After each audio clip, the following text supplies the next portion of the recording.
Edward II, the king whom Europe mocked as effeminate, did not lose his throne to war, but to the private life that infuriated his own court. And his final punishment was a red-hot iron rod, hidden in the darkness of Berkeley Castle. Not an accident, not a rumour gone too far. It was a method designed to punish a king deemed unnatural, while ensuring the corpse showed no wound. The only question is, who turned the king's intimate preferences into a death sentence? And why did all of England fall silent? If you value the historical record, subscribe. When the ledger closes, the bones still speak. Before Edward II was dragged into a foul, suffocating cell above a castle sewer, he had been something far simpler. A boy born into the wrong expectations. He entered the world in 1284, son of Edward I, Hammer of the Scots, a man who believed kingship was carved through iron discipline, battlefield smoke, and absolute emotional restraint. A prince, in that worldview, needed to be shaped like a weapon. But the young Edward didn't fit the mold. While his father trained warriors, Edward dug ditches with labourers. While the royal court practiced archery, he listened to musicians and wandered with actors. While the kingdom expected a future conqueror, it got a boy who preferred companionship to conquest. It wasn't cowardice. It wasn't weakness. It was simply different. And in medieval politics, difference is danger. A king is supposed to embody the values of his ruling class. If he deviates, the court begins to calculate what else he might disregard. When plague and misfortune took Edward's older brothers, the gentle boy suddenly became heir. His father tried to hammer him into a warrior, but the more he was pushed, the more he folded inward. Edward felt deeply, too deeply for a system built on fear. And when a king feels openly, someone eventually steps in to fill that emotional space. That someone was Piers Gaveston. Gaveston entered Edward's life with a charisma the court couldn't control. Bold, clever, self-assured. What started as friendship grew into an attachment visible to everyone. Edward didn't hide it. He rewarded Gaveston with lands, titles, jewels, wealth taken not from the treasury, but from the pride of England's great families. In a society obsessed with hierarchy, this was a direct insult. In a church-dominated world terrified of unnatural affection, it was an accusation waiting to happen, and Europe began to whisper, effeminatus, unmanly, a king ruled by desire. These weren't mere insults, they were political tools. Accusations of sodomy were rarely about morality. They were weapons used to isolate, discredit, and prepare the ground for removal. By the time Gaveston was hunted down and killed by nobles, Edward's fate had already shifted. He did not withdraw. He did not learn caution. He simply found another person to fill the void Gaveston left. Hugh Despenser. Colder, hungrier, far more dangerous. The court would not tolerate one favourite. It would not forgive a second. And the private life of a king, once merely peculiar, was about to become the justification for his destruction. Because all roads from here lead to Berkeley Castle, and to a death crafted to match the accusations whispered behind his back. From the moment Piers Gaveston stepped into Edward's life, the kingdom sensed a tremor. Not a romantic scandal. That would have been manageable. What frightened the English nobility was the pattern. Edward did not simply enjoy Gaveston's company, he reorganized the architecture of royal power around him. And for a medieval aristocracy obsessed with hierarchy, nothing was more dangerous than a king whose affection could override law, custom, and bloodline. Gaveston was born into a minor noble family in Gascony, not high enough to challenge the great English earls, but polished enough to move through court with ease. Edward had originally placed him in the prince's household to teach discipline. Instead, he awakened something neither of them fully understood. To Edward, Gaveston was brightness, witty, confident, irreverent in all the ways the prince could never be. To the nobles, he was poison. The first shock came when Edward, immediately after his father's death, recalled Gaveston from exile, an exile Edward had imposed precisely because he feared the intensity of their bond. But Edward II ignored that warning. Within days of taking the crown, he loaded Gaveston with so many titles and lands that even France took notice. He appointed him Earl of Cornwall, one of the kingdom's most prestigious dignities, traditionally reserved for princes of royal blood. He arranged for Gaveston to marry his own niece, effectively stitching him into the royal lineage. And during Edward's coronation, the new king sat beside Gaveston more than beside his wife, Queen Isabella of France. The insult was not subtle. It was a public declaration. In royal politics, affection is allowed, but attachment is fatal. Attachment means influence. Influence means access. And access means a favorite can redirect the flow of power. The nobles began to ask, if the king loves him this much, what is he whispering into the king's ear? What decisions are made behind closed doors? What else is this man receiving that we cannot see? But Gaveston was not merely a beneficiary of Edward's generosity.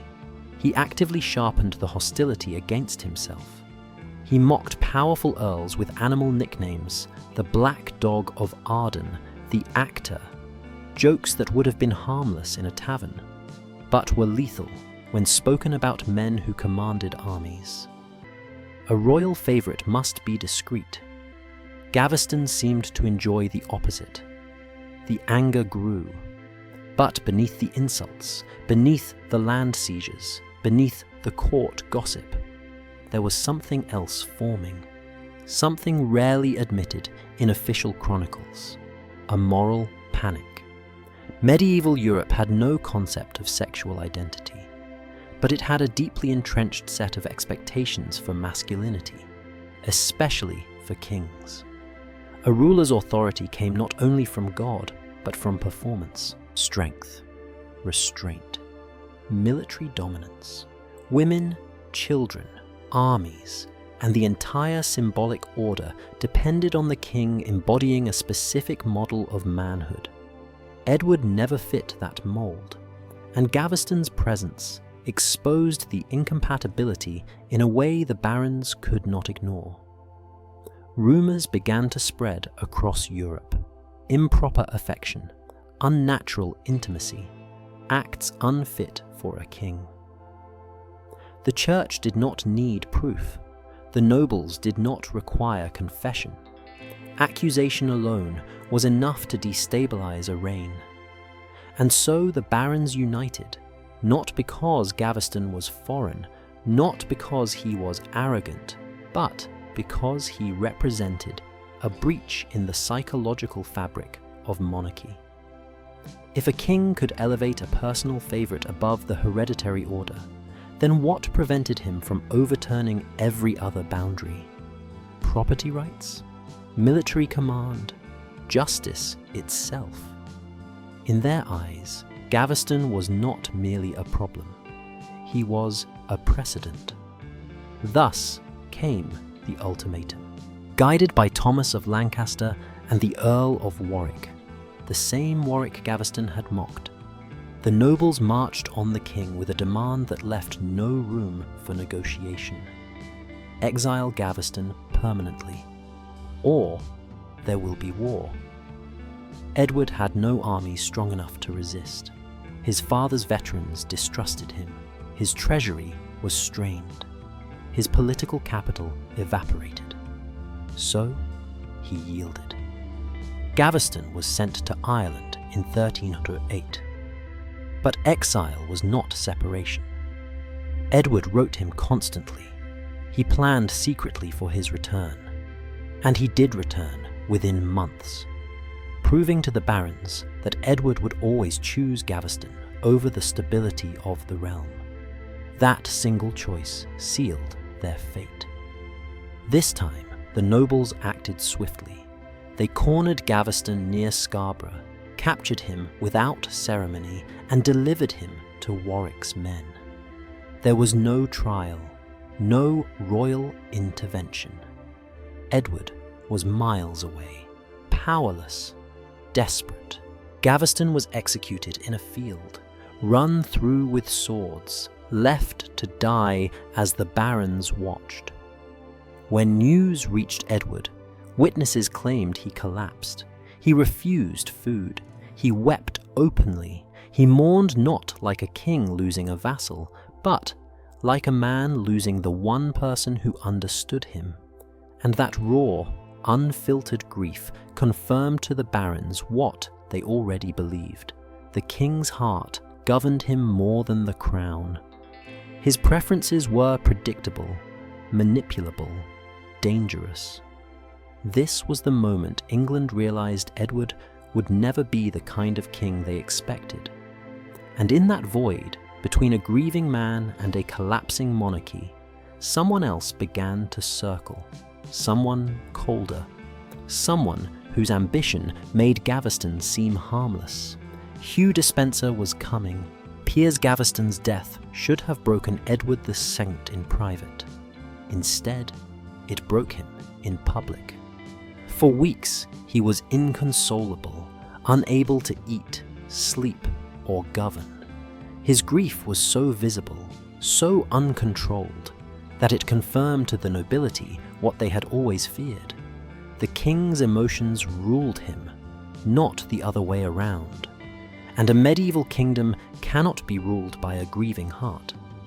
The barons believed Gaveston's execution would shock Edward back into political reality. Instead, it hollowed him. The man who emerged after Gaveston's death was not stronger, nor wiser. He was brittle, desperate for stability, desperate for loyalty, desperate for someone to fill the vacuum Gaveston had left. Power abhors a vacuum. So do ambitious men. And into that empty space stepped Hugh Despenser, the younger, a man with none of Gaveston's charm, but all of the qualities a political predator needs: cold patience, strategic cruelty, and an unshakable instinct for self-preservation. Unlike Gaveston, Despenser did not want affection. He wanted dominion. He studied Edward's grief, the way the king clung to those who offered comfort, and moved in quietly. First as a helpful advisor, then as a confidant, and eventually as something closer to an emotional anchor. To a man devastated and isolated, Despenser became indispensable. Where Gaveston had been flamboyant and mocking, Despenser was calculating and silent. He did not insult the barons. He destroyed them from behind the king's seal. He did not flaunt titles. He consumed lands silently, piece by piece, until he was the most powerful man in England after the king himself. And Edward, blind with gratitude, let him. At first, the court whispered that Despenser was merely another favorite, but soon whispers turned into dread. Despenser was different. He was not content with the king's affection. He wanted the kingdom, and so began a reign of quiet terror. With Edward's authority as his weapon, Despenser confiscated estates from noble families he disliked, seized lands in Wales to build his personal empire, and punished rivals with imprisonment, starvation, or execution. He used the courts not to uphold justice, but to erase enemies and enrich himself. Entire families were ruined because Despenser coveted their land. This was not favoritism, it was state capture.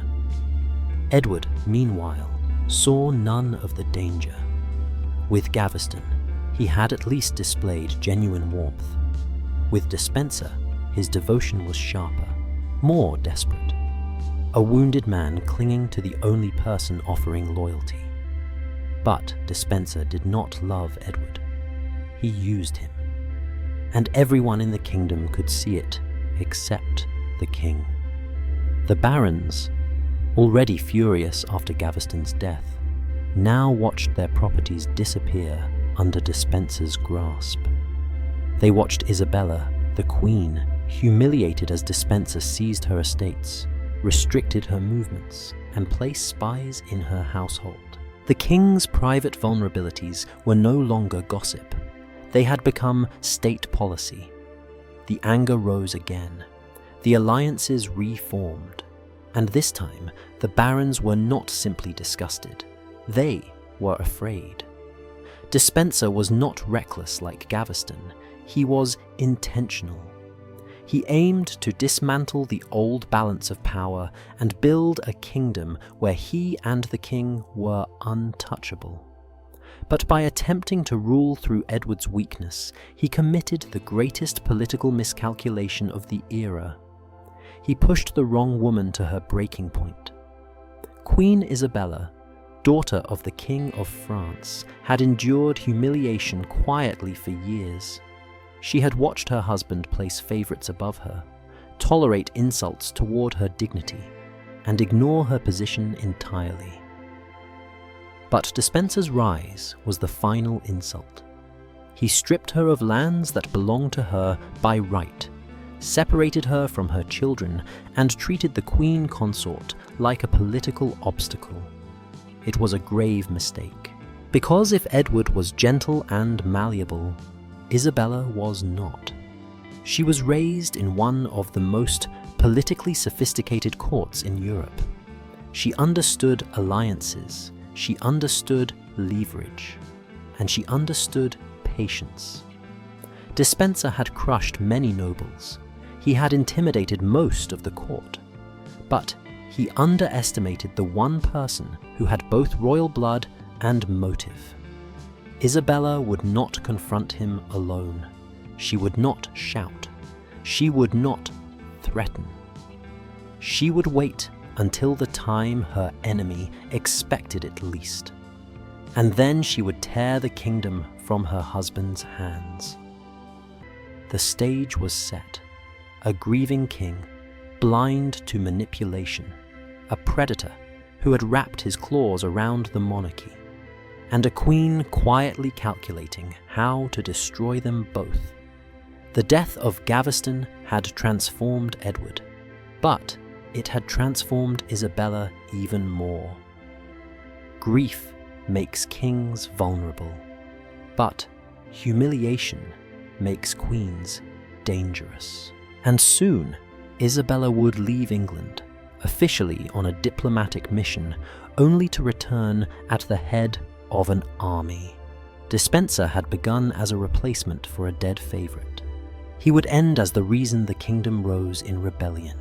By the time Hugh Despenser wrapped himself around the machinery of government, England was already sliding toward a deeper crisis, one that no favourite, no manipulation, no devotion could hide.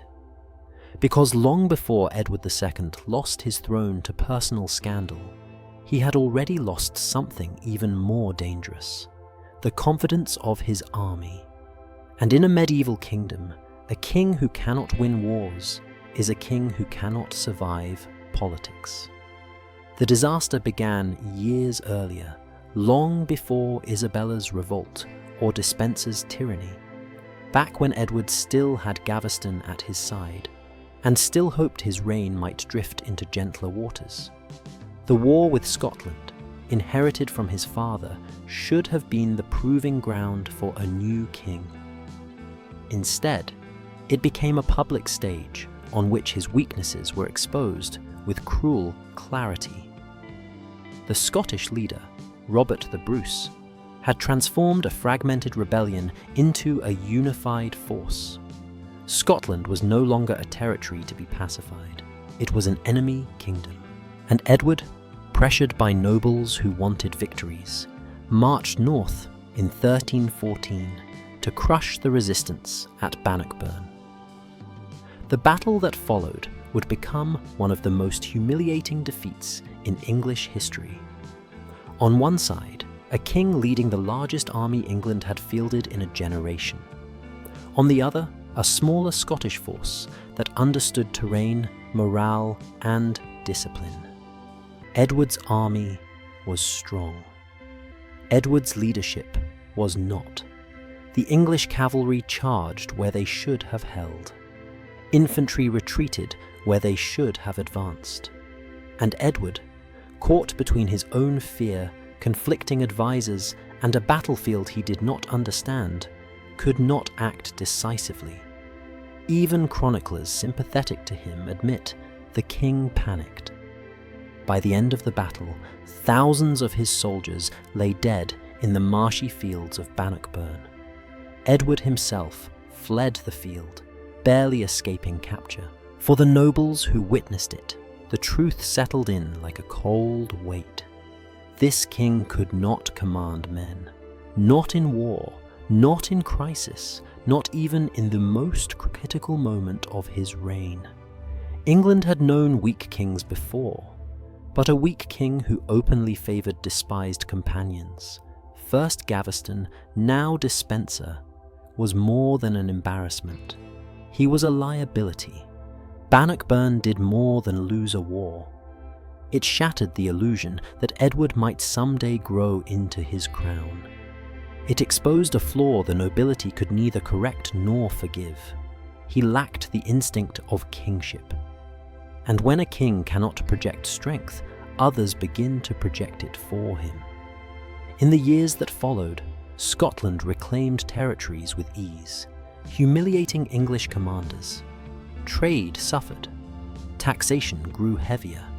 The treasury, already strained by Edward's generosity toward his favourites, could not support prolonged warfare. Merchants complained. Lords grumbled. The church began to speak in colder tones. Every pillar of authority trembled, and Despenser took advantage. Where others saw crisis, he saw opportunity. He urged Edward to grant him more lands, more authority, more punitive power, arguing that harsh measures were needed to restore order. Edward agreed, grateful for guidance, blind to manipulation. Thus, the moment of national humiliation became the moment Despenser gained absolute control. His enemies, Lancaster, the Marcher lords, the northern barons, were not merely rivals anymore. They were scapegoats. If the king failed, Despenser insisted, it was because his enemies undermined him, and Edward believed it. A dangerous cycle began. Edward failed. Nobles blamed the king blamed enemies. Despenser punished them. The king relied even more on Despenser. The kingdom deteriorated. Repeat. England was no longer being governed. It was being eaten alive. By 1321, the barons could no longer tolerate Despenser's influence. They formed a coalition, the Contrariants, demanding his exile. For a brief moment, Edward complied, sending Despenser away. But the king collapsed emotionally without him. And what Edward did next shocked even those who pitied him. He gathered an army. For the first time since Bannockburn, the king chose to fight. Not against Scotland, not for the realm, but to bring Hugh Despenser back. His victory stunned everyone. Lancaster was captured and executed for treason. The Marcher lords were hunted down, imprisoned, or killed. Their lands were given to Despenser, their families scattered. The rebellion was crushed with a brutality that echoed the very tyranny the nobles had feared. Yet, the victory cost Edward dearly. He had won a war against his own nobility, but lost the last scraps of legitimacy he possessed. To the people, Despenser was now the true ruler. To the nobles, Edward was a puppet. And to Queen Isabella, already humiliated, this was the breaking point. Bannockburn had revealed Edward's weakness. Despenser's rise had revealed his blindness. But what happened next would reveal something far more dangerous. A queen who had learned, through humiliation and loss, how to take a kingdom apart. England had reached its limit. The king's failures, military, political, emotional, had intertwined into a crisis that no favourite could fix, and no act of force could silence. Something had to give. Someone had to fall. And Isabella had already chosen who. When Hugh Despenser returned from exile, he did not come back as a grateful survivor. He returned as a man who had tasted vulnerability and sworn never to taste it again. The Despenser who stepped into Edward II's court after the Civil War of 1321 to 1322 was not simply powerful, he was transformed. His enemies were dead or scattered. His lands stretched from the Welsh marches to the English heartlands. And the king, fragile, guilty, and desperately grateful, leaned on him more heavily than ever. For England, this was the beginning of an era remembered with a single word: tyranny. Despenser understood Edward's mind better than any man before him. He knew exactly how to fold himself into the king's emotional architecture, as comfort, as guidance, as the firm hand Edward believed he lacked. Where Gaveston had dazzled the king, Despenser stabilized him, at least in Edward's eyes. But stability for the king meant suffocation for the realm. Despenser began by weaponizing legal power. Through fabricated charges, rigged trials, and forced confessions, he seized estates from families he disliked. Some were nobility, some were widows, some were children.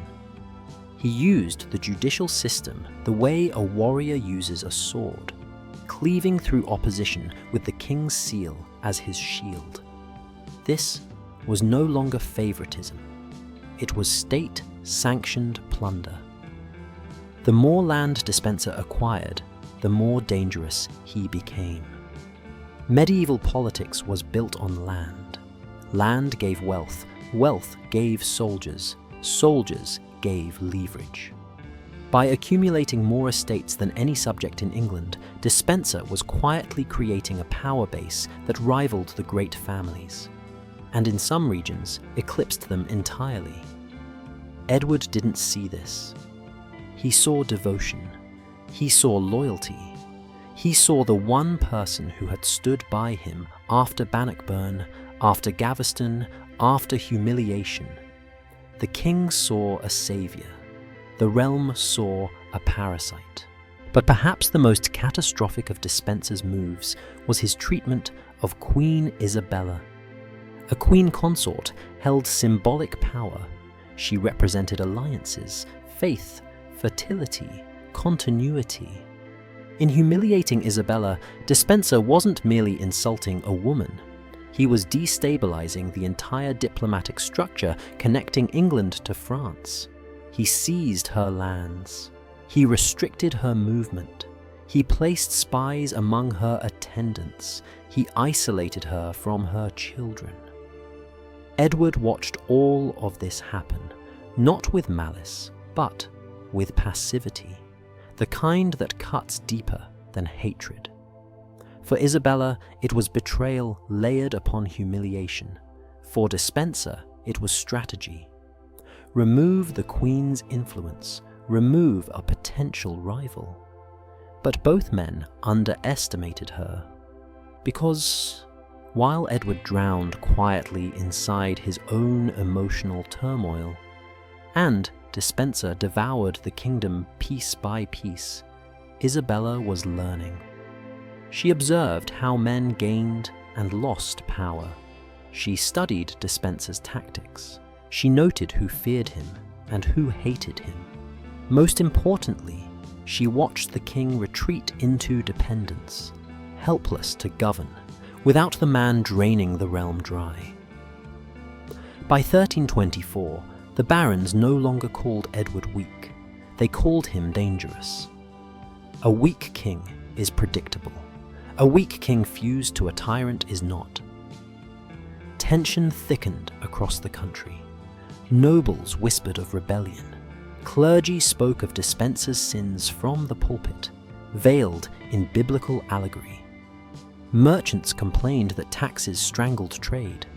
Even common folk, rarely involved in high politics, felt the weight of the regime, for famine and war had returned to the land. But Despenser believed he was untouchable. He had the king. He had the cohorts. He had the properties of half the noble families in England. What could possibly move him? The answer? A woman with nothing left to lose and everything left to reclaim. Isabella's breaking point came when she was sent to France in 1325 for what should have been a routine diplomatic mission. England needed peace with the French king, her brother. But Isabella used the journey to escape Despenser's surveillance. The moment she reached French soil, she refused to return. It was the first open sign that the Queen was done obeying. There, in France, she encountered a man whose life had also been twisted by Edward's rule. Roger Mortimer, heir of a noble family that had suffered directly under the Despensers. If Despenser was control, Mortimer was force. If Despenser was calculation, Mortimer was action. Together, Isabella and Mortimer formed an alliance, first political, then personal, that reshaped the direction of Europe. They rallied exiles, gathered mercenaries, forged agreements with powerful nobles, and prepared an invasion not just to remove Despenser, but to replace the king himself. Despenser did not fear Isabella. Edward barely understood her transformation. But England watched her rise with desperate hope. Because by then, Despenser's tyranny wasn't simply oppressive. It was predictable. His reach had grown so vast, his appetite so monstrous, that the nobility saw him no longer as a corrupt official, but as a contagion consuming the state. They did not need a king anymore. They needed a cure. And Isabella was bringing one home.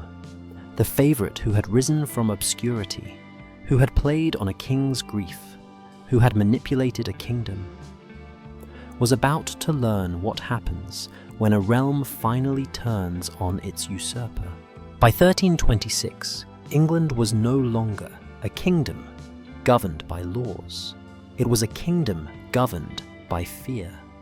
Not the fear of invasion, nor of famine, nor of divine wrath. England feared two men, a king who clung too tightly, and a favourite who let go of nothing. Edward II and Hugh Despenser ruled together, not as co-sovereigns, but as a single engine of repression. Their partnership, emotional dependence fused with political ambition, produced something England had never seen, a monarchy that punished not rebellion, but disapproval. Those who spoke against Despenser disappeared. Those who criticised Edward's favouritism were ruined, and those who stood between Despenser and the king's ear were erased with quiet efficiency. The tyranny was not loud, It was procedural. That made it far more frightening. After Isabella fled to France, Edward and Despenser reacted with predictable panic. But their solution was anything but predictable. Rather than attempt diplomacy, they redefined Isabella's absence as treason. The king, guided not by statecraft, but by Despenser's paranoia, seized her remaining lands, cut off her income, and publicly declared that the Queen had abandoned her marital duties. This was not simply political miscalculation. It was a direct attack on the daughter of the King of France. Edward had humiliated his queen for years, but this time he humiliated her on foreign soil. Despenser believed England's might would shield them from consequence. Isabella knew better. She understood the psychology of power. Once a ruler appears irrational, the throne begins to wobble. And Edward had never seemed more irrational than now. With Isabella gone, Despenser consolidated his influence more aggressively. He became the gatekeeper to the king, controlling who saw Edward and who didn't. Royal petitions passed through his hands. Financial decisions required his approval. The machinery of government bent around him like metal under heat. He now stood between the crown and the country. To ensure loyalty, Despenser revived a strategy England had not seen since the worst days of Norman rule: hostage-taking. The children of nobles who opposed him were held for safekeeping at court. Wives were separated from husbands. Families were forced to swear oaths to Despenser himself, not the king. Fear replaced law. Silence replaced counsel. The court walked on eggshells, aware that even a glance could be misinterpreted as dissent. And through it all, Edward saw only one thing: loyalty. The more the world tightened around him, the more he believed in Despenser. The king who could not command an army could finally command something: one man's devotion. Whether that devotion was real or fabricated did not matter. Edward's heart had always been a vulnerable place, easily filled by anyone willing to offer comfort. That vulnerability had destroyed Gaveston. It empowered Despenser, and it was about to invite catastrophe. Meanwhile, Isabella and Mortimer, now lovers, allies, and co-conspirators, built something England had not witnessed in decades. A coalition that spanned nobles, clerics, soldiers, and merchants. Where Edward had lost trust, Isabella gained it.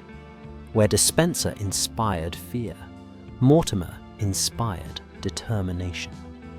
Their strategy was simple: return to England not as rebels, but as liberators. Isabella even adopted a symbolic title that travelled quickly across Europe: the She-Wolf of France. It was meant as an insult. It became a prophecy. By early September 1326, Isabella and Mortimer secured enough ships and men to launch their invasion. Their army was small, but their political support was enormous. English exiles from Flanders, loyalists of the Marches, nobles who had lost everything to Despenser, clergymen disillusioned with the king. It was the coalition Despenser believed impossible. And on September 24th, Isabella landed on the Suffolk coast. What followed was not a war, it was a collapse. City after city opened their gates to Isabella. Nobles joined her without hesitation. Commoners welcomed her troops. Despenser had spent years destroying alliances. Isabella rebuilt them in days. Edward and Despenser fled west, hoping to rally Welsh supporters. But the Welsh oppressed by Despenser's land seizures, refused to help. The king and his favourite became fugitives in their own realm, hunted by men who once bowed before them. Captured allies revealed routes, hiding places, and escape plans. Soldiers defected on sight. Even Edward's cousins joined Isabella. The kingdom had made its choice. By November 1326, the chase ended. Hugh Despenser the Elder, father to the tyrant, was captured first and executed brutally, hung from a high gallows as a warning. Despenser the Younger was soon caught attempting to hide in the Welsh countryside. His fate would be far worse. Edward watched from captivity as his favourite, his last anchor, his final emotional refuge, was dragged before a crowd in Hereford. Despenser was tried not as a noble, but as a traitor. The charges were long, but the message was simple. He had ruled in the king's place. He had corrupted the realm. He had destroyed England's trust. The sentence was death by the most humiliating method the law permitted: hanging, disembowelment, castration, beheading. And as Despenser's screams filled the square, the king, stripped of authority, stripped of allies, understood the truth. His reign had not ended because of disloyalty. It had ended because he trusted the wrong man too completely. This was not merely the fall of a favourite, it was the unmaking of a king. And what awaited Edward next would be darker still. When Hugh Despenser's screams finally died in the cold November air of Hereford, England witnessed something it had not seen in generations. A queen standing where kings once stood. Isabella of France, once ignored, humiliated, and stripped of power, now commanded an army, a coalition, and the allegiance of nearly the entire kingdom. Her rise was not a miracle. It was the inevitable outcome of a political system that had pushed a woman of royal blood too far. Despenser's execution was not just punishment, it was a message. The regime that had ruled through fear was finished. But the Queen was not finished. There remained one last piece on the board: the king himself. Edward the Good, now a prisoner moving from one captured castle to another, was a tragic sight. Not pathetic, not monstrous, tragic. Because by the time Isabella's forces overtook his retinue, Edward was a man stripped of illusions. His escape to Wales had failed, his supporters had melted away, and his favourite, the man he had clung to with desperate devotion, was dead. For the first time, Edward stood alone. Yet Isabella faced a dilemma no queen had confronted before. What do you do with a living, consecrated king? Medieval Europe did not have a handbook for deposing a monarch. A king was God's anointed. Removing him risked spiritual scandal, civil chaos, and foreign intervention. But leaving him alive, free and unrestrained, risked rebellion. Edward still had sympathizers. More dangerously, he had a son, a boy who might someday seek to restore his father. Isabella and Mortimer needed a solution both effective and acceptable. They found it in an elegant compromise: forced abdication. In January 1327, Edward was brought to Kenilworth Castle. He walked into the hall not as a king returning to court, but as a prisoner escorted by guards. Chroniclers describe him weeping, begging, pleading to keep even the smallest symbol of kingship: the ring, the scepter, anything. The council did not yield. The royal crown, heavy, jewelled, and colder than the winter stone, was removed from his head and placed on the table. The words spoken next were both merciful and merciless. He would abdicate. His 14-year-old son would become king. The realm would move forward without him. Edward cried throughout the ceremony. The same man mocked for being soft, effeminate, overly emotional, now displayed emotions that had once made him vulnerable, and now made him pitiful. Some said his tears were proof of weakness. Others said they were proof of humanity. But in that moment, neither mattered. The crown passed from father to son, and Edward II became Edward of Caernarfon, private citizen, detainee, liability. The kingdom celebrated. Peace seemed possible, and Isabella, now regent, stood triumphant. But triumph is never clean. After the abdication, England entered a new phase, the reign behind the throne. Edward III was king, but too young to rule.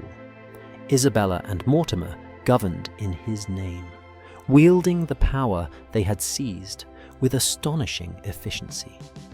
They restored exiled nobles, reorganized financial systems, repaired alliances, and revised the legal chaos left by dispenser. For a moment, England believed Isabella might become the greatest queen consort in its history. But power, absolute, intoxicating, unchecked, has a way of demanding more. Mortimer, now effectively the most powerful man in England, began to act not as a servant of the crown, but as its master. He rewarded loyalists, punished rivals, expanded his estates, and demanded that his authority be recognized as equal to the Queen's. The court began to whisper, "A new dispenser has arrived, and this one sleeps next to the Queen." The comparison was cruel, but not entirely unfounded. Mortimer's confidence swelled into arrogance. His guards strutted like princes. His orders were delivered with the tone of a man who believed himself above scrutiny. Edward III, still a teenager, watched all of this. He understood more than they realized. He watched his mother make decisions without consulting him. He watched Mortimer give orders in his name. He watched the realm slip from his hands, even as he wore its crown. And worst of all, he watched the people to begin to question whether he was truly king. The young monarch learned quickly. Power taken is respected. Power given is ignored. Meanwhile, Edward II's existence became a burden on the new regime. Imprisoned first at Kenilworth, then transferred to Berkeley Castle, he lived in deteriorating conditions. Gross, humid, deliberately unsanitary. His captors hoped nature would take its course. A death from illness would be convenient, clean, politically safe. But Edward did not die. He survived the cold. He survived the filth. He survived the neglect. And the longer he lived, the more dangerous his existence became. A deposed king is always a rallying point. A deposed king who refuses to die is a potential catastrophe. Isabella and Mortimer understood this. Every passing month increased the risk. And so, somewhere in the circles of power, whether at Isabella's command, Mortimer's urging, or an unspoken understanding, the decision was made. Edward must be removed. Quietly, without marks, without scandal. England had overthrown its king. Now, it had to erase him. The stage was set for a death as infamous as the reign that preceded it. Berkeley Castle was never meant to be a royal residence. It was meant to be a holding place, the kind of stone cage where a dangerous symbol could be kept alive just long enough to be forgotten. Its walls were thick, its corridors cold, its lower chambers damp with the breath of death. And it was here, in this fortress of quiet cruelty, that Edward II, once an anointed king, was delivered like unwanted freight. The country had moved on. Isabella and Mortimer had rebuilt the government. Edward III sat on the throne, young and observant. Despenser's tyranny had been executed into the dust. But Edward II remained. That single fact haunted the new regime. At first, the conditions at Berkeley were tolerable, not comfortable, but survivable. Edward had a small set of attendants. He received food, basic shelter, minimal respect. But soon, instructions came down, subtle at first, then unmistakably hostile. The king must be weakened, not killed, yet, just encouraged toward death. Thomas Berkeley, the official custodian, later insisted he had no part in what followed. He kept himself distant, delegating the daily handling of the king to two men, John Maltravers and Thomas Gurney. Whether this distance was innocence or strategy remains debated, but what is known is this: Maltravers and Gurney followed orders with disturbing imagination. They placed Edward in a cell directly above the castle's sewage pit. The stench was overwhelming, thick enough to make seasoned soldiers gag. The dampness seeped into his bones. The air was corrosive. It was a place meant to break constitution, not simply imprison. Their goal wasn't to torture him into death. It was to nudge nature toward the outcome they needed: illness, fever, infection. But Edward did not die. Days became weeks. Weeks became months. And the former king, despite his despair, despite humiliation, despite the unimaginable conditions, endured. For Isabella and Mortimer, this was a problem, because England was changing again. The nobles who once supported Isabella were beginning to resent Mortimer's growing arrogance. Whispers travelled through corridors, faster than guards could silence them. Why is Mortimer acting like a king? Why does the Queen allow it? Where is the real king in all of this? And that final question was the most dangerous one. It meant Edward II still mattered. He was still a potential threat. His survival, ironically, proved his resilience. And resilience is the seed of rebellion. Mortimer understood political danger better than morality. Isabella understood diplomatic threat better than sentiment. Neither could afford a living ex-king. Somewhere, no one knows exactly where, the decision crystallized. Edward's death must be arranged. It must be secret. And his body must show no external wounds. Poison left traces. Strangulation left bruises. Knives, cords, blades, all unacceptable. His death needed to be both invisible and symbolic. Medieval punishment often chose the body part associated with the sin. And whether fair or invented by cruel political imaginations, the accusations surrounding Edward had always been the same: unnatural desire, intimacy deemed unacceptable. And so someone, chronicles never agree who, proposed a method that was both symbolic retribution and invisible murder. The plan was grotesquely simple: a red-hot iron rod, inserted through a horn or metal tube, so the flesh would burn internally while leaving no mark on the skin.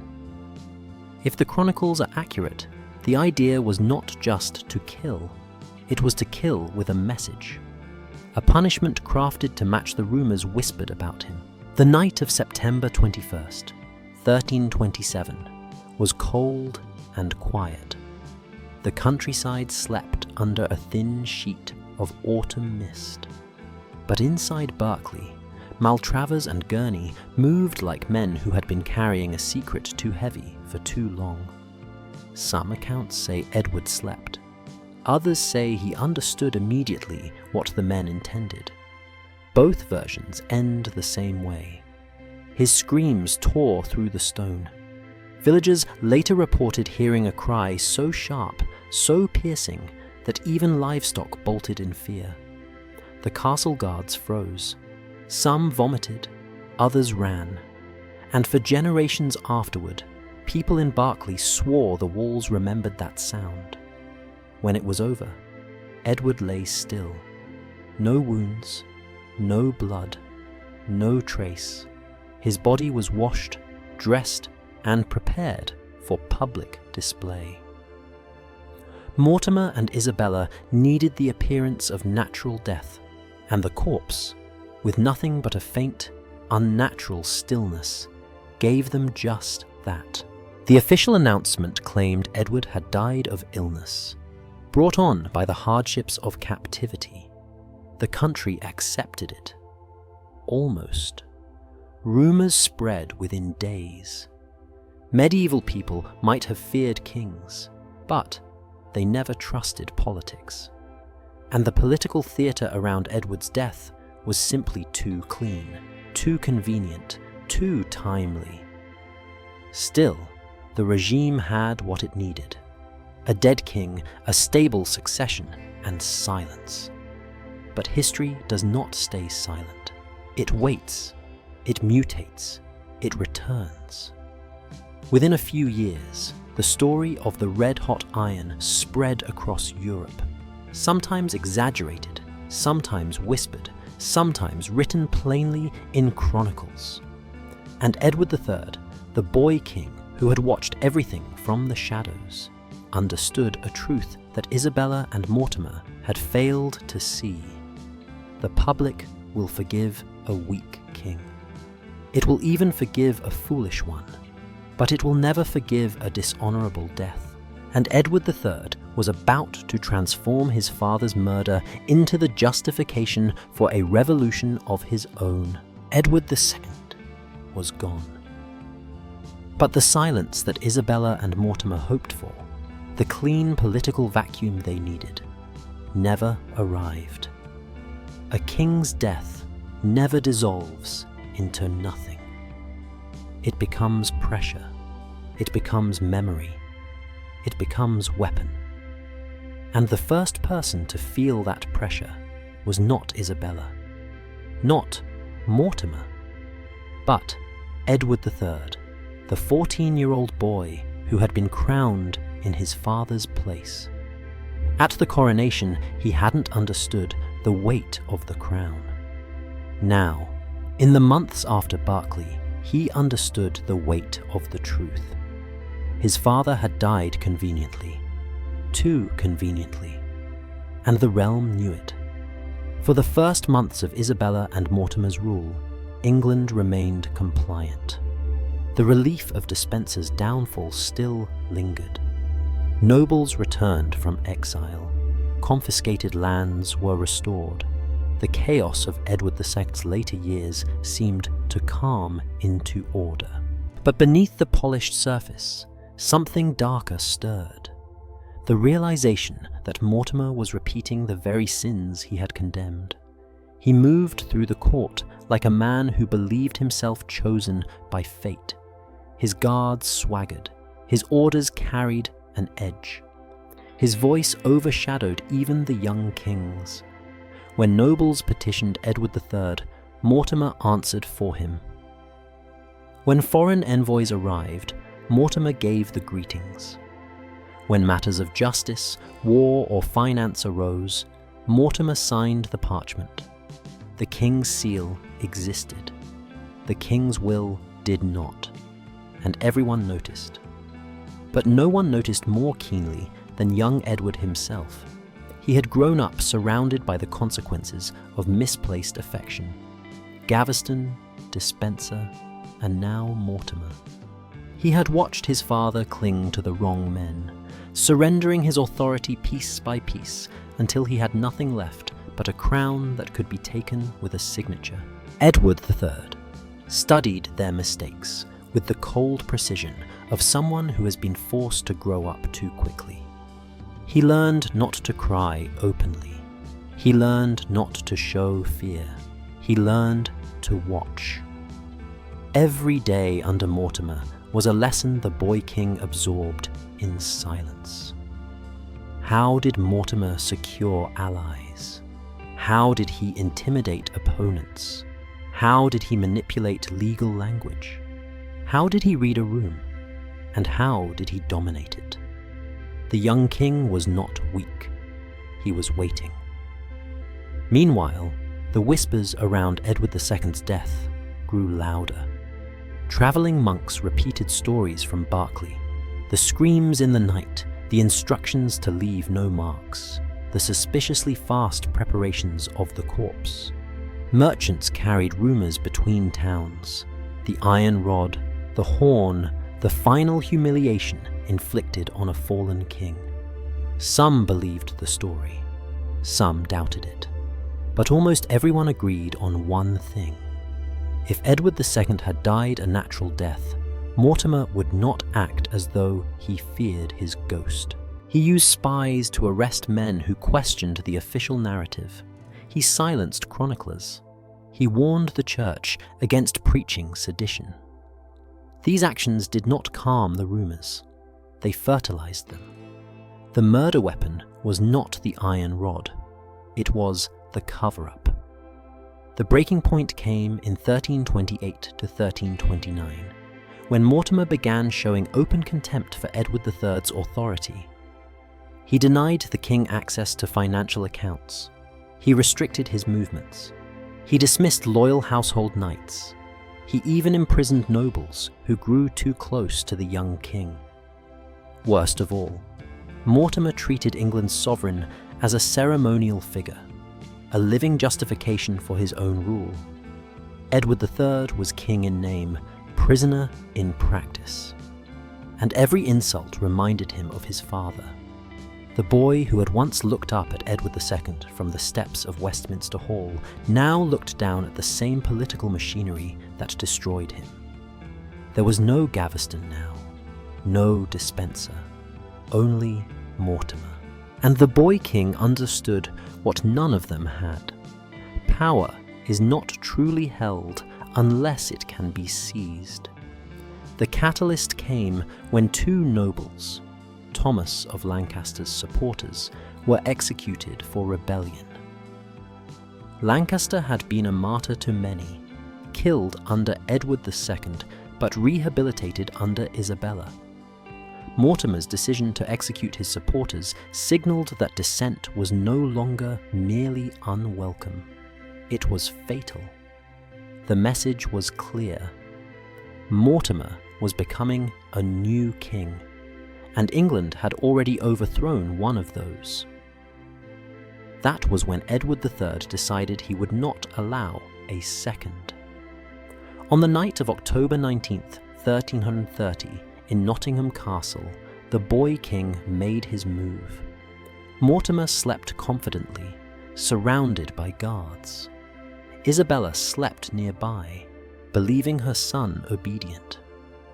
Outside, a handful of young knights gathered, the few men Edward III trusted enough to share the plan. A secret tunnel beneath the castle linked the outside world to Mortimer's chambers. The passage was known only to a few. It had been built decades earlier and forgotten by almost everyone. But Edward III had learned about it, and tonight it would deliver justice. Just after midnight, the young king led his men into the tunnel. They moved silently through the stone passage, emerging directly into Mortimer's quarters. Guards were taken by surprise. Some were killed, others seized. Mortimer, dragged from his bed, stared at the boy he had controlled for years. Edward III's words shattered the illusion of power. You have ruled long enough.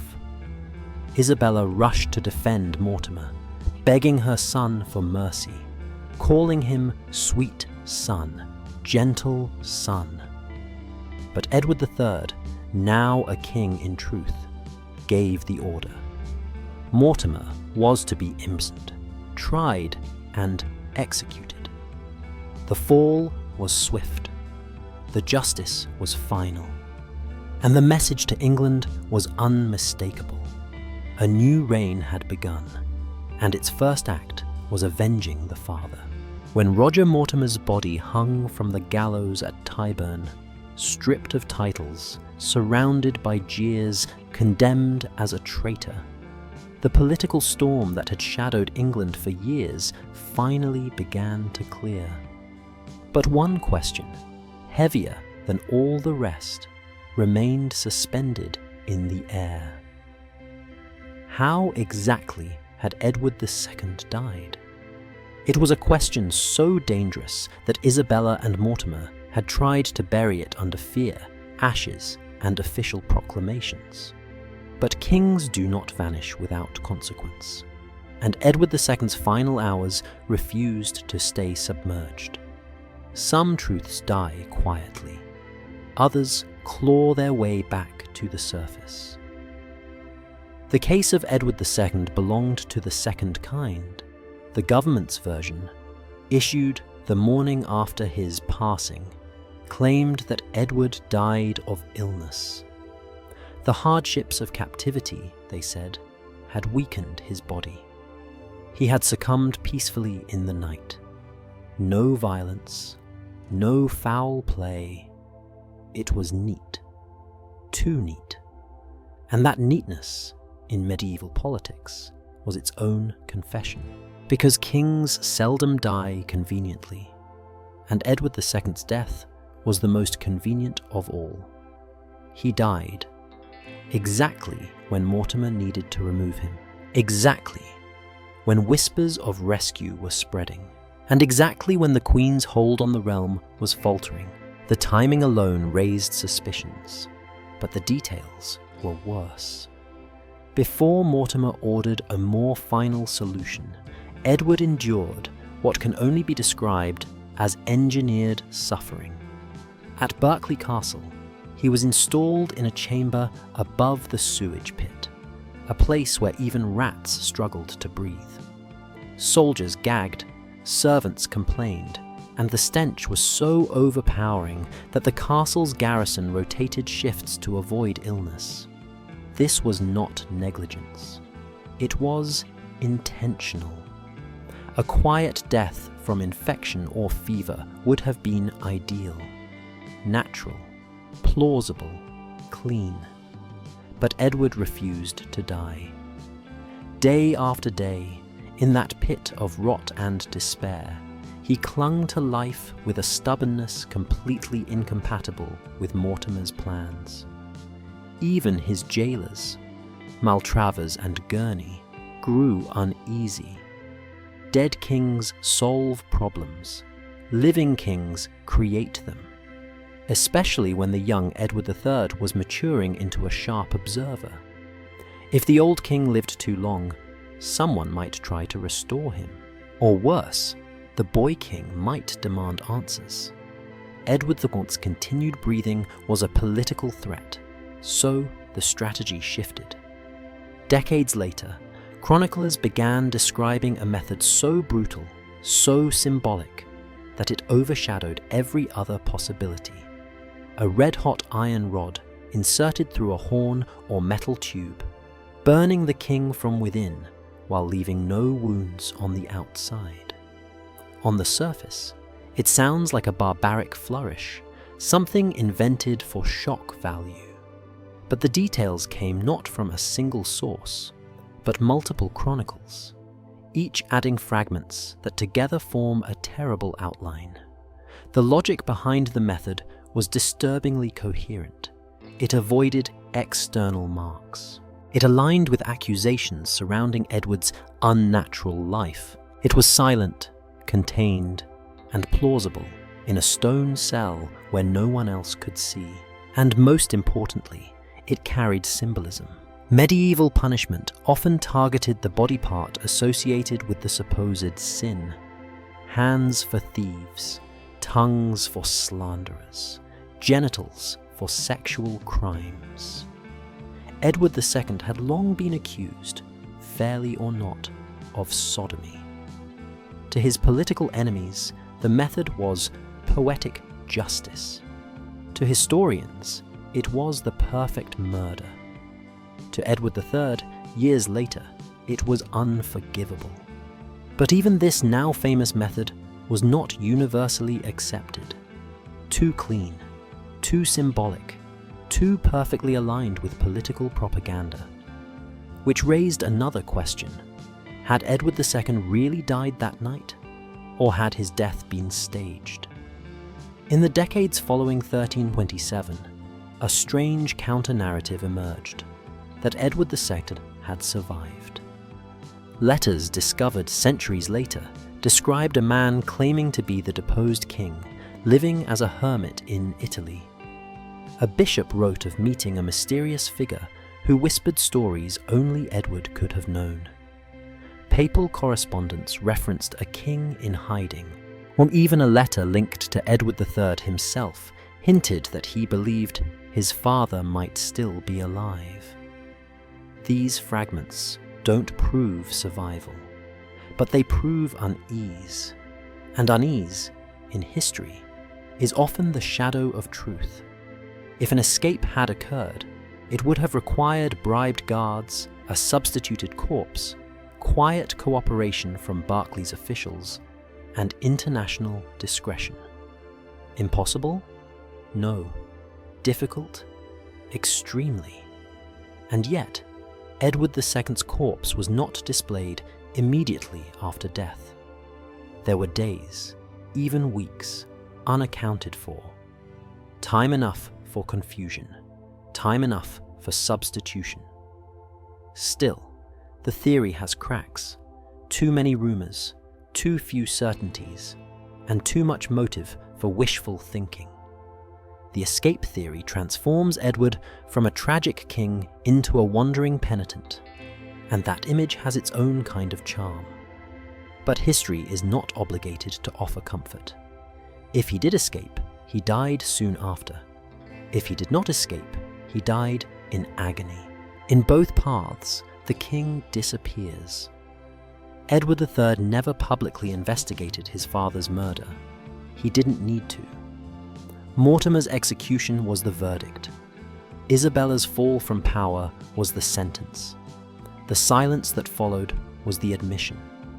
Because when a king's death becomes too monstrous to speak of, the horror itself becomes the truth. Edward II's death, whether by fire or secrecy, shaped the reign of his son more profoundly than any political treaty or battle. A weak king had died, a stronger king had risen, and the bones of the murdered father whispered in every decision the son made. The truth of Berkeley isn't about methods, it's about consequences. Kingship was never the same again. Edward II was dead, officially. But his afterlife began almost immediately, not in sainthood, not in myth-making, but in something far more volatile, political usefulness. Because long after a king's body is buried, his image continues to rule. And Edward II's image, weak, humiliated, murdered, became a tool for everyone who needed to reshape power in England and beyond. The king who failed in life became, in death, one of the most influential monarchs England ever produced. Within months of the natural death, announced by Isabella and Mortimer, stories began slipping through the cracks in taverns, monasteries, merchant roads, and court corridors. The king screamed for hours. The guards heard something burning. A horn was used. He begged for a priest, but none came. These were not official accounts. They were human accounts.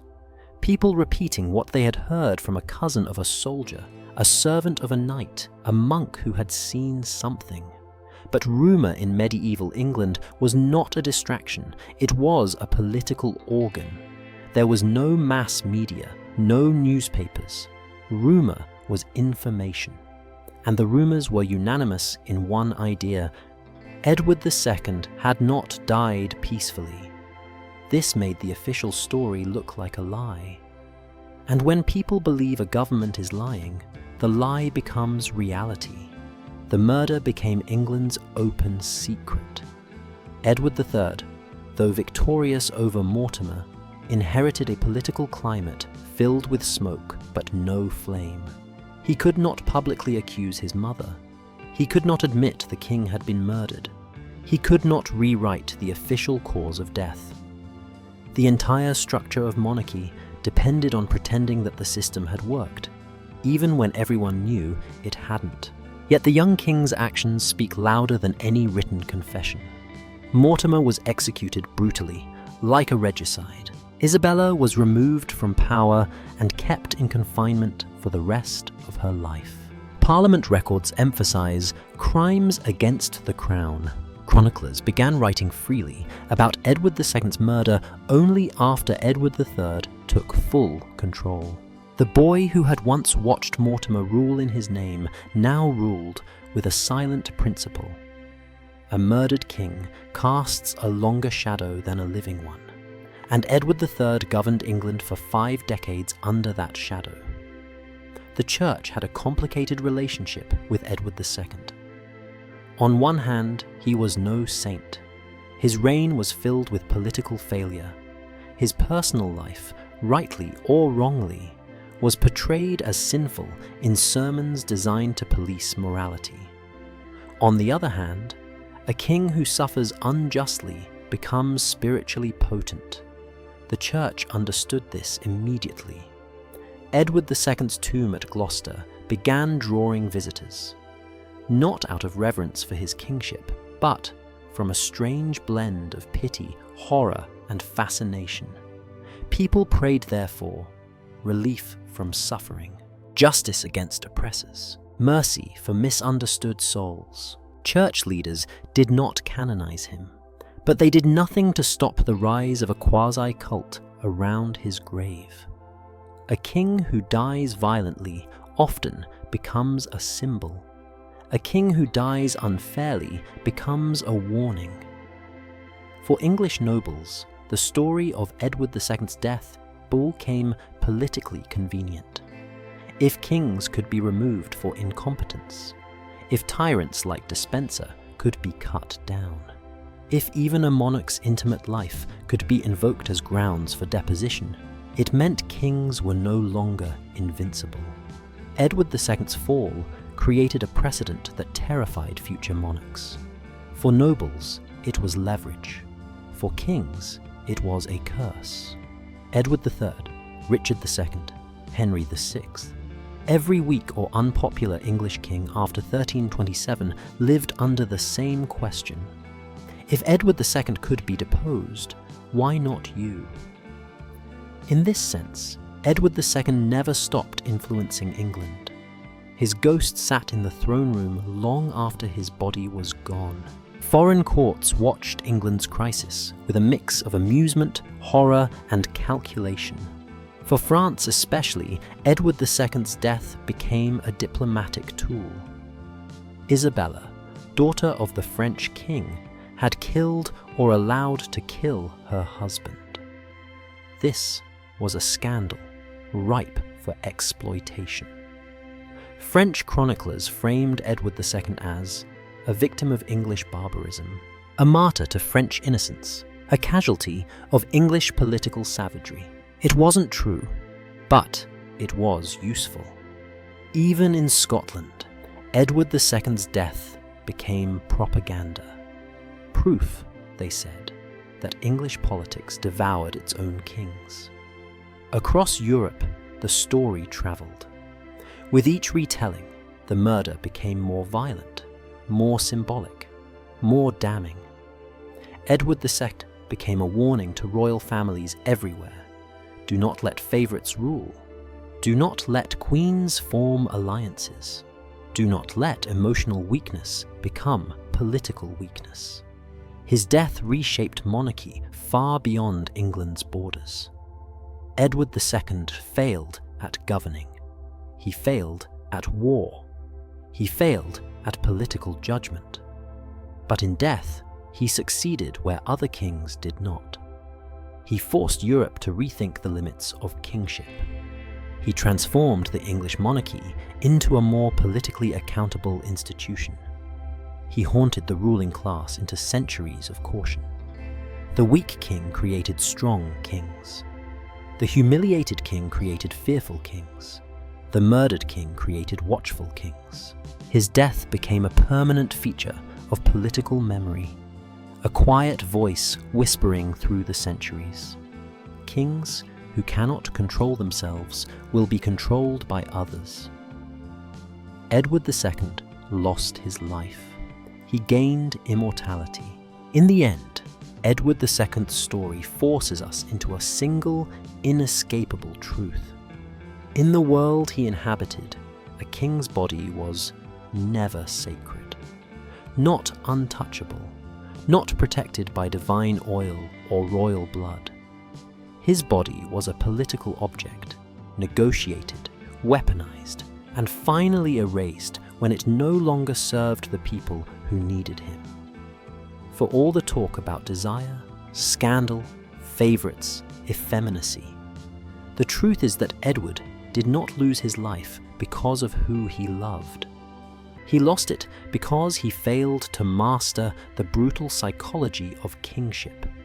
His intimacy, his emotional openness, his deep attachment to the men he trusted, those things may have enraged the nobility, but they only became lethal once the realm decided he could no longer play the part required of him. Medieval monarchy was theatre, and Edward insisted on being a person. The system punished him for it. He was not suited to the throne he inherited. He preferred crafts to campaigns, affection to ambition, companionship to control. He wanted to rule through warmth, loyalty, and personal connection in an age that demanded cold authority and strategic cruelty. His father had been the hammer of the Scots, a king forged in iron. Edward II was forged in gentler metal, and gentle metal bends under pressure. Isabella and Mortimer understood something he never did. Ruling is not about who sits on the throne. It's about who controls the fear around the throne. Edward tried to be loved.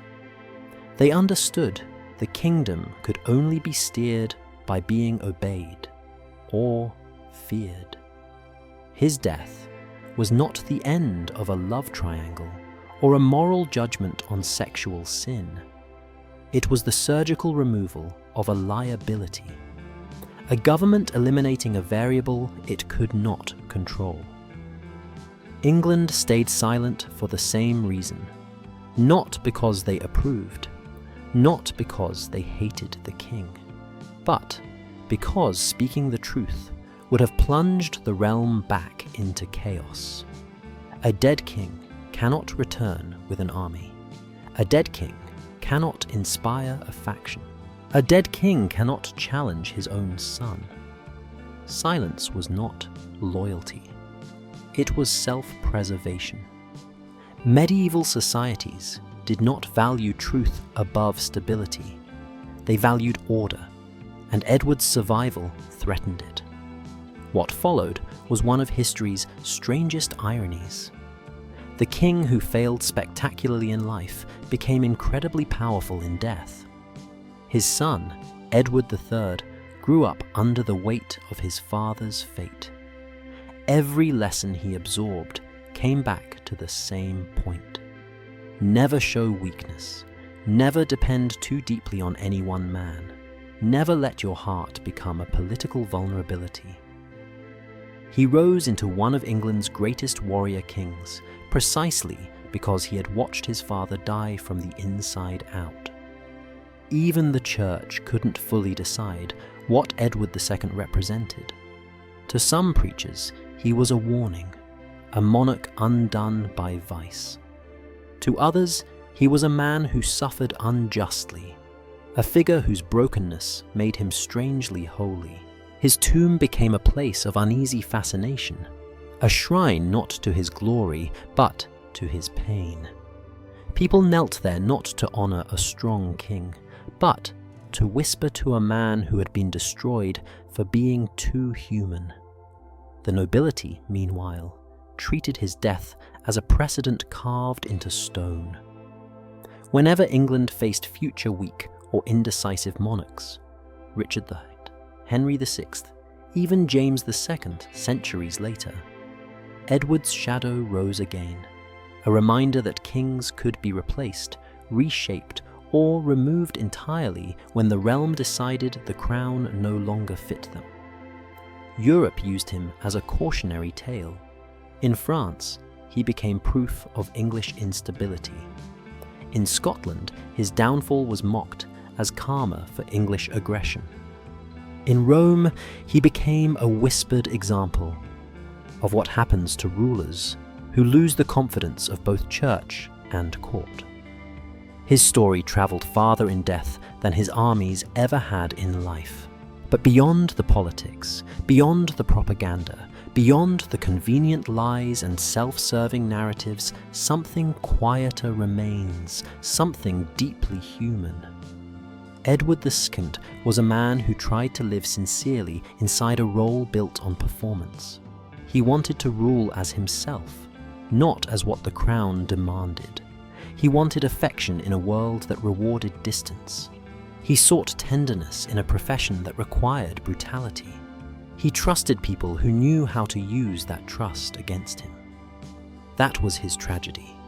Not the iron, not the humiliation, not the fall. The tragedy was that authenticity, his only real strength, became the weapon that killed him. When we strip away the centuries of rumor and judgment, we see a simple, devastating pattern. Power does not protect the vulnerable. It magnifies their vulnerabilities until the world can no longer tolerate them. Edward II died because he could not stop being himself. The system he ruled consumed him because it had no room for a human being wearing a crown. And that is why, even now, his story lingers. Not as the tale of an effeminate king, not as a scandal of lovers and betrayal, but as a brutal lesson carved into the spine of monarchy. A throne is not a seat, it is a blade. And the moment a king forgets that, the blade turns inward.